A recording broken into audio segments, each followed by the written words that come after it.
Greetings! Welcome once more to the Dracovin Empire. Are you ready to dive back into the world of darkness? I hope you are. We're going to be heading to the world of darkness and learning about another craft within the Mage, the world of Mage The Ascension. This one will be an interesting one to talk about, and I hope you're ready. So if you are, I'm your host and guide here, Dracovin. I can open up a gateway through the gauntlet, through the time and space, taking us from our world of darkness, where we can learn about today's topic. Well, when you're prepared, my hand is outstretched. Please do remember to give me a little bit of a tip before we go.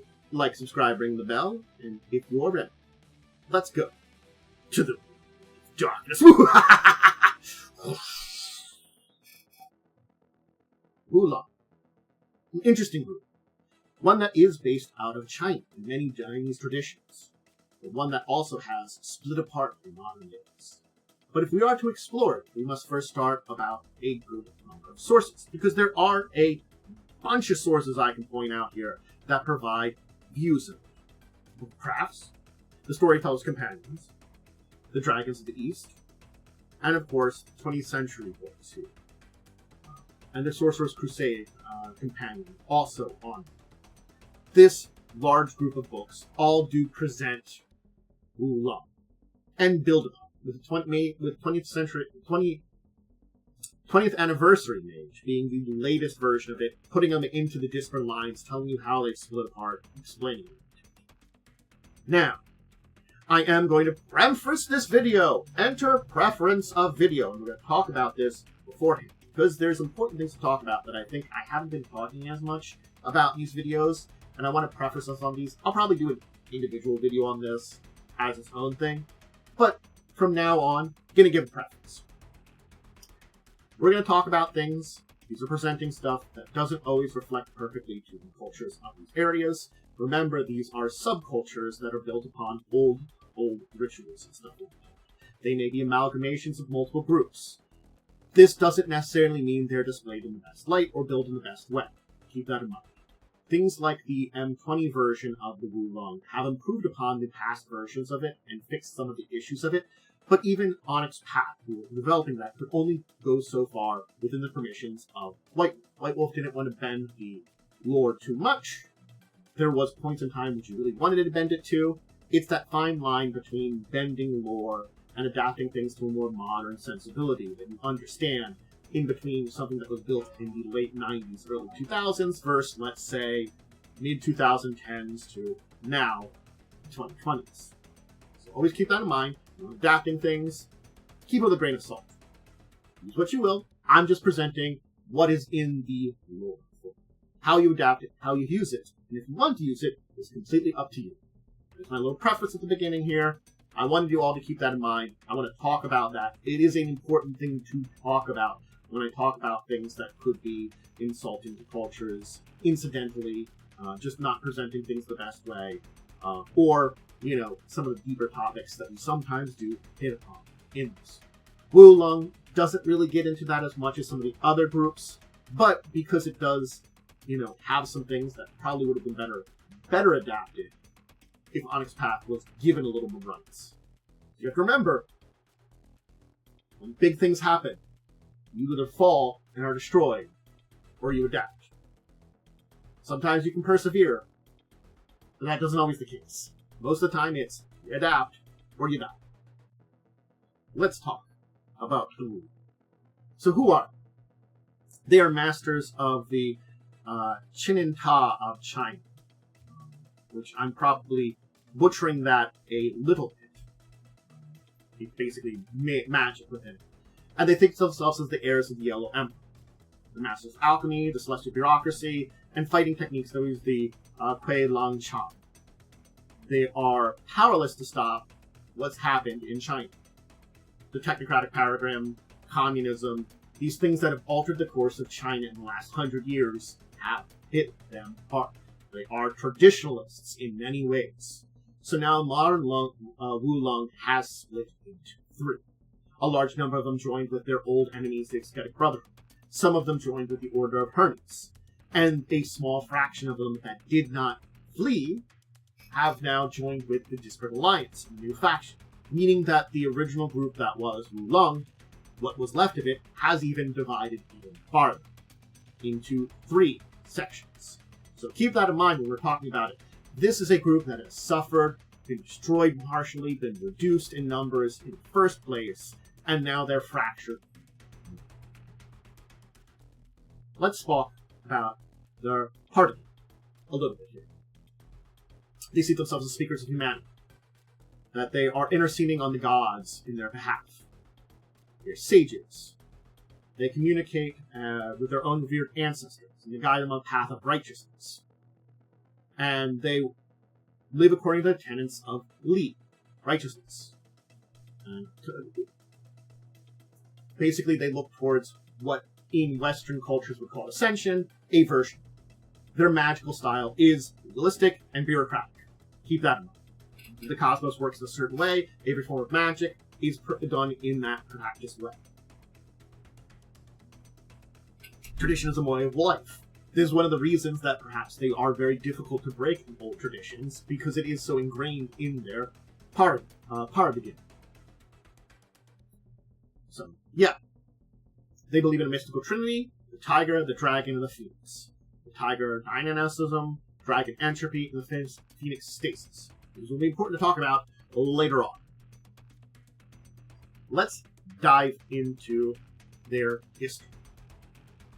So, this group, as it evolved, became the undisputed masters of the supernatural in old China, ancient China. The dragon wizards, as they're also known as.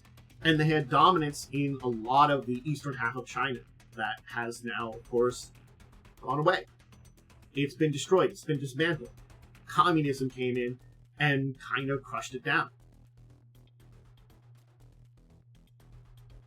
Their application of the 5 elemental dragons, like Zigang, into the technocracy, and the consolidation of their former rivals with the Ascetic Brotherhood have also led them to their downfall. So one of the groups of them joining the technocracy, the Zigang, and of course the Ascetic Brotherhood, gathering its strength and unifying and becoming a much stronger force, have led to their downfall. Their earliest history say they come into being in what could be called the 4th Age. This is within the Middle Kingdom, of course. That is what their history says. Basically, it's men getting involved in the celestial bureaucracy. And the greatest among them is the Yellow Emperor, who gave the people of China their first alphabet and agriculture. Chosen by Zonglong, the dragon spirits that were originally chosen by the Augustan personage in Jade to watch over humanity, the Wulong will become mankind's advocates for the celestial bureaucracy.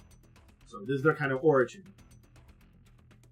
We have things like a big incident with a corrupt Wangla named Yi Han, began the Dragon River War, allying with the Yama Kings and Wan Kui, and having powerful things that happened there, being stopped by Yi, a mysterious warrior of a demon-hunting origin.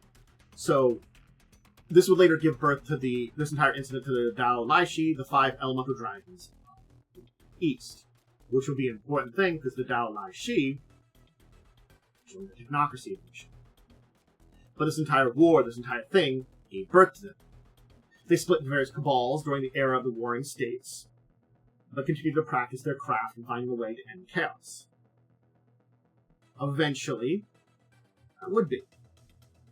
And eventually, things like allowing the Emperor to become Yu Hang and devise ways to create the Immortal Guard, all these things that, the ups and downs of the history of China occur. They became the, basically, rulers of the Han Dynasty with an iron hand. They drove the Ascetic Brotherhood into seclusion.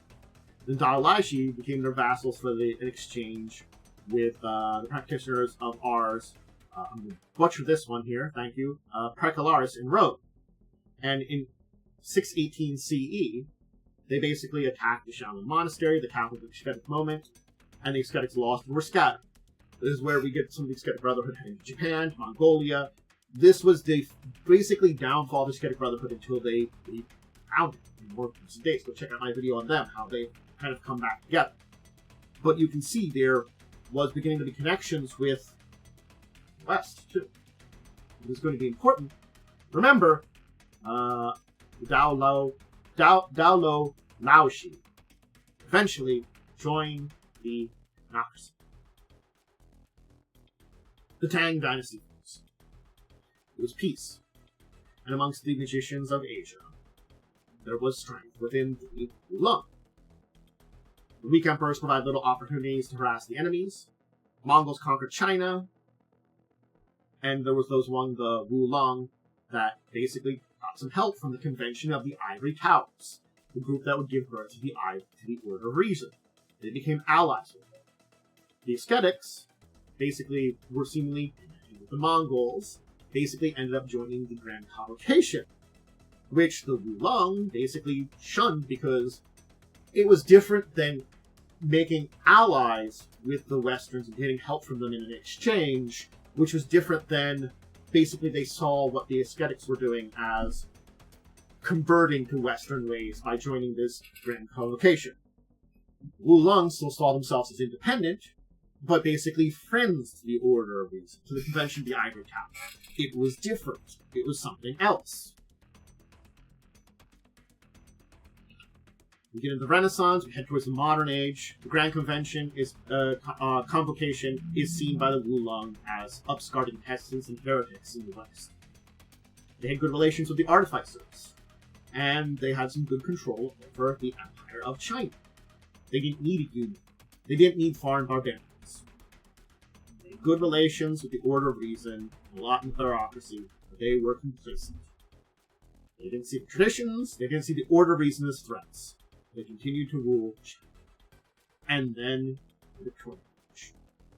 They once again conspired against the ascetics, offering to aid the Manchurians and help them overthrow the Ming Dynasty in 1644. And then the ascetics retreated to Tibet. A lot of the monasteries were razed. This is when the Dao Lo Laoshi betrayed.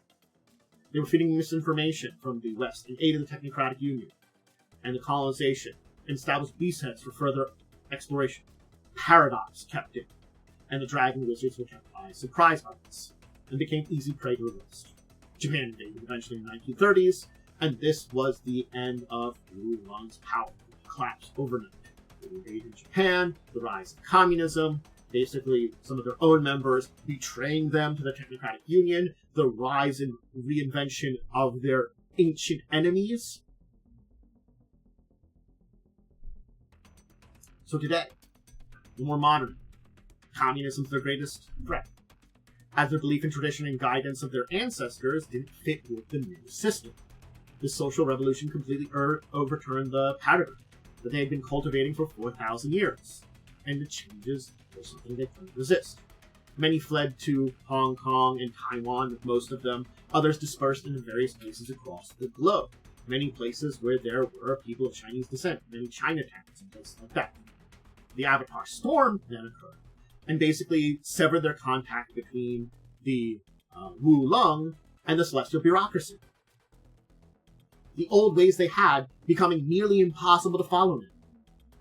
There were protests on many fronts, but this is when many began to adapt and becoming agents, and basically negotiations with their former enemies began in the 2000s. And then we have a bunch of them joining the traditions. Basically, those that wanted to keep the most deepest connection with China and fight against the technocratic influence within there joined with the aesthetic brotherhood, the idea of keeping China's spiritual heritage alive, in sub-faction. And there were also those that joined the Order of Hermes in the minor house of Hongle. Most of them, even those that did join with the traditions, kept a lot of their esoteric knowledge to themselves. And then the remainder of the Wulong that did not want to join either of its groups became this craft that, in this new age, joined with the Disparate Alliance. Basically, they saw the Disparate Alliance and coming together with a group of people that weren't basically an alliance like they had in the old days, but one that's probably not as deeply connected and trading with each other, aka when they got betrayed back in the day, they're not as deeply connected. But connecting up with these new groups, they could get their revenge on groups like the Order of Reason and hopefully find some way of gaining some dominance back within the sphere of China with the aid of these new allies. They found a common group that they weren't surrendering just to one idealism. It was an evolution, a change, a rebirth they kind of had. Let's talk about how they are organized. This is an interesting thing here, because with the fall of everything, with the basically upending of everything in the Avatar Storm, a lot of their higher bureaucracy is technically gone. The fact is, they've always had two individuals at the top. I'm going to try to say these names. Bob, if I say them wrong, I will use the translations of what they mean, and I apologize to anybody that speaks any of the Chinese languages. I manage them otherwise. The Tian Kong He Huan Qi Wu Leng, the Heavenly Emperor of the Dragon Lizards. That was the supreme authority of it. There's no other name needed. It was a direct servant of heaven, the will of the celestial bureaucracy, and connected with them. Contact with this Heavenly Emperor is gone. They're still at top and in charge, but they haven't contacted. Below them was the Feng Huang Ho Wu, the Phoenix Empress Wizard, who was the consort, the Dragon Emperor, was the main recognized important female figure within the Wulong. I'll talk about the gender politics within the Wulong and how they've evolved, because they really have, here in a minute. But she was basically the highest ranking female member. And it's not a replacement, a reincarnation over timelines with others that are found to be the reincarnation being led to the proper position. These are the two remaining. Below them were the main military forces and others that were the great lords of the major courts of the Wulong. I can talk about them. The Tiger Lord Wizard and the various positions that were under there, the various ministers, the 9 ministers. But they're gone virtually. The Avatar Storm, everything that's happened has kind of fractured. Right now, we go directly from the Heavenly Emperor and the Phoenix Empress down to the Sifu in the modern version of it, past into the M20 time. So this is an unfortunate kind of crush in their organization that's kind of happened now. So, yeah. Basically what we have are these regional ministers, these Sifus, who are teachers that are under the authority of one of the various schools.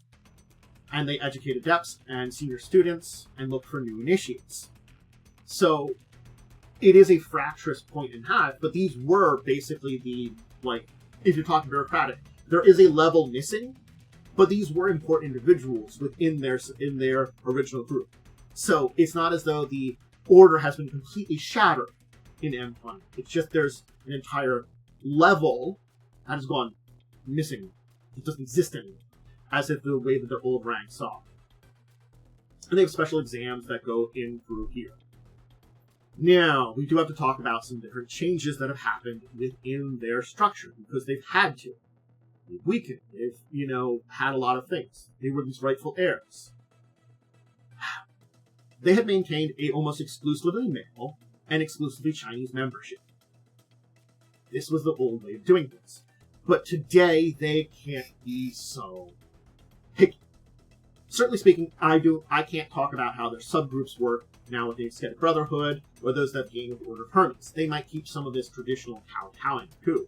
But nowadays, if you are man or woman and of Chinese heritage, it doesn't matter if you're full Chinese blood or not. You have to have at least some. Keep that in mind, they still want you to at least have some Chinese blood. You can be considered joining with them and becoming part of it. They've opened up a little bit there. They're not as, they're understanding new world, they've kind of, is it because it doesn't really matter? There's a lot of, changes. They've had to move to places. There could be new things like that.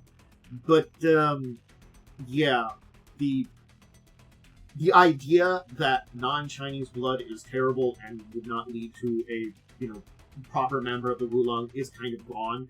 Same with being very traditional in the way bureaucracy was for old China and some of the old empires, where the differences between men and women were pretty obvious.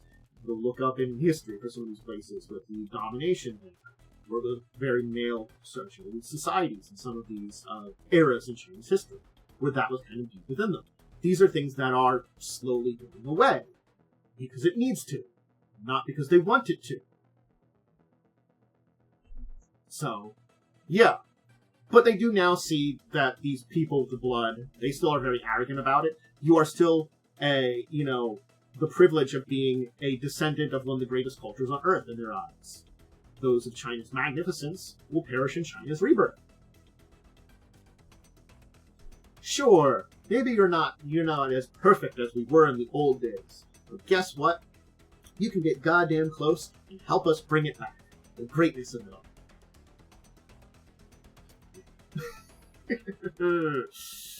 Ooh. It's a thought.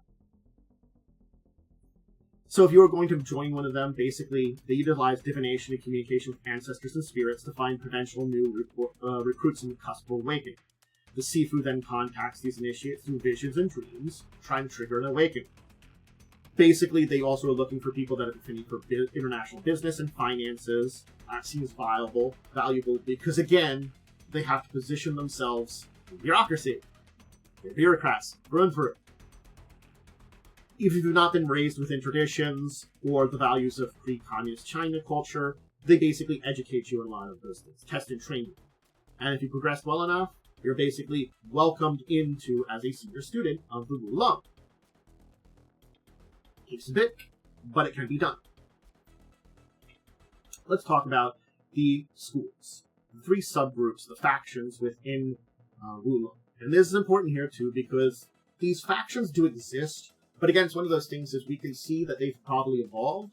I'm going to present them by their older than M20 versions, just by saying what they originally were. And again, it's one of those things is we know they've evolved, but we can't really specify. The Dragon School with the judges and attendants of the gods, they're masters of spirits.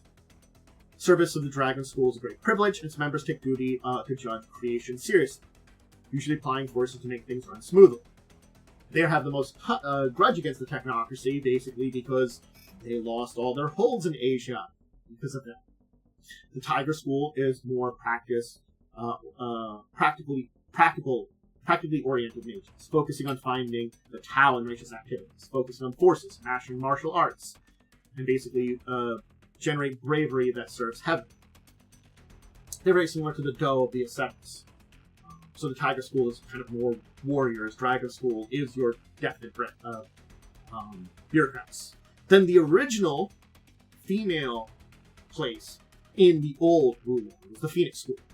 This comprised solely of female members in the old ones. It was treated as kind of a lower ranking. Again, with the new Wulong accepting male and female much more readily, the Phoenix School may have more members now, kind of evolving into this there. Those that find their place because they're practicing arts and focusing on rewarding righteous behavior among mortals, rather than judging them like dragons or punishing them like tigers. So it is a balancing act, too. And you could find probably now in the more modern version of those that are split through. But the Phoenix School was traditionally where the female members of the Wulong ended up. Again, they were still an important member of the Wulong. They were just kind of ignored or looked down on by the other schools in the old days. Again, it's probably less now, but, we're only getting a little bit of view of how the Wulong is in M20. And I think that's an important thing here, too, is I do feel there's probably more changes that are happening that we really can't talk about since, M20 was published. Why? Again, this comes down to less the lore side of things and more how I talked about the fact that Onyx Path could only change so much. It could in 2015. It's 10 years after. It's 10 years after this was published. And certainly speaking, there has been more evolution in culture, there's more evolution in how we understand and recognize the lore here. I'm not saying that there shouldn't be major changes, perhaps, to the way that the Wulong work. Not, maybe so. But I feel like we can see the direction that they were headed. They were evolving in the 20aughts and 2010s. And certainly getting to the point of the 2020s, there may have been more changes on the horizon for their evolution. This influx of blood, and after well over a decade of this blood coming in, or a couple of decades of this blood coming in, it certainly is a different nature. It is certainly still deep in tradition of Chinese culture and believing in traditionalism that dates back to old ways, but perhaps with a more modern bent, because we have a lot more members that are probably coming from this. Maybe some of those higher-ranking members are coming back into existence because we have people that can prove and rise to those ranks within the new version of the world. And maybe they're having a different view of it because these aren't the old guard, which kept some of the more traditions that were probably what led them to much of their downfall going away. You know, a lot of that arrogance, a lot of that compliance came from sticking to some of these older traditions, and perhaps something a little newer and balanced will keep them. Many of their members fled to other places, leaving them behind because they felt like they needed to. Will they be able to attract back those members from those places? Maybe not. Maybe they're finding a new place where they can understand and grow in the ascetic brotherhood within the Order of Hermes. But nonetheless, we can see where Wulong can grow and evolve as a group. We can understand, as a more people that believe in traditions, how they would be affected by a modern world and modern sensibilities of the later generations. That's a thing that is very important to look at in the way that these groups will evolve. As much as I can, teach people and show them the old ways, there are always going to be a little bit of modern sensibilities seeping in. Never going to get around. It's just a way of the world that things happen. I hope you enjoyed diving into Wulong and enjoyed learning about them and understanding them. And maybe you either want to play one in a mage game or find a way to use them in some of your mage games. They're an interesting group. And that'll be it for today. I hope you enjoyed. Remember to check me out either live on Twitch or over on the YouTube side of things. If you're over on the Twitch side, hey, just say hi, whether you're in chat or not.